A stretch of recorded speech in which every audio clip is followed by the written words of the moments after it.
Well, welcome back, Leonard Spaziani. One thing we were talking about offline was how you were there when they voted in the Court Street project that's going on right now, Leonard. Yes, I voted against it. And you voted against it because why? Well, I didn't like the narrowing of Court Street. Right. Number one, I didn't like the bump outs. Number two, Interesting. I didn't like the way they were going to park. They're taking away parking spaces. They did take because of the bump outs. Yes. And Arcade Street, right now it's running, you travel from south to north over to Arsenal, then you go down to Court Street. And of course, I'm in old school again, Right. and I'm thinking about the old days. I said, in the old days, it used to be, you went up Arsenal, you hung a right on Arcade. Arcade Street. Yeah, right. That was much better. Well, certainly. Well, I think they changed that because of the bus stop, though.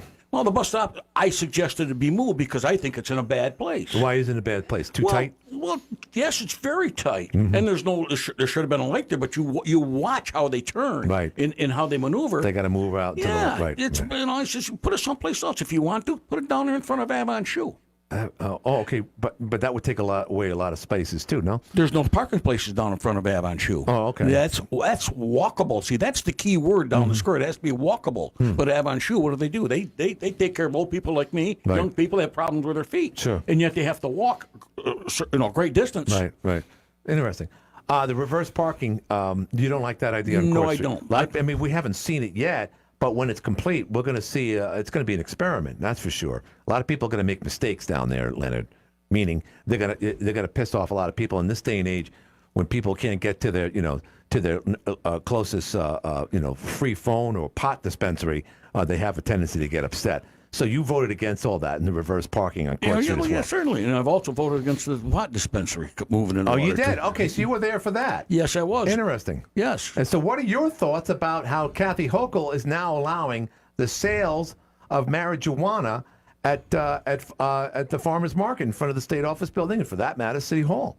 I'm against it. But they'll do anything for money. And the whole thing is that they're not generating any money because Right. they can probably, what I was told, they can buy it cheaper out in the corner Right. from the dealer than they can there. Right. It's crazy. Yeah. Well, no, it is crazy, but obviously that tax incentive. I remember at the time, Mayor Jeff Smith said, okay, we can produce maybe $30,000 in tax. Is it worth it? Do you remember that $30,000? Yes. Okay, so $30,000 to you, at least for one location on Factory Street, I believe, wasn't worth it for bringing it there. No, the only thing I would have gone for would have been a medical dispensary here. For those who need it for medicinal purposes. Yes. Yeah, okay. But that's not happening because the state and the world, for that matter, has changed. I never thought it would happen. It started out west, Colorado, Washington, I think California, and it's here now. I could smell it all the time. And again, I'm not at a Who concert, Leonard. I'm just walking along. To me, we've legalized laziness is what we've done. Well, maybe that's where your homeless comes in through, too. Well, they're definitely not walking away from the condoms. By the way, getting back to the condoms, they were the really elaborate condoms.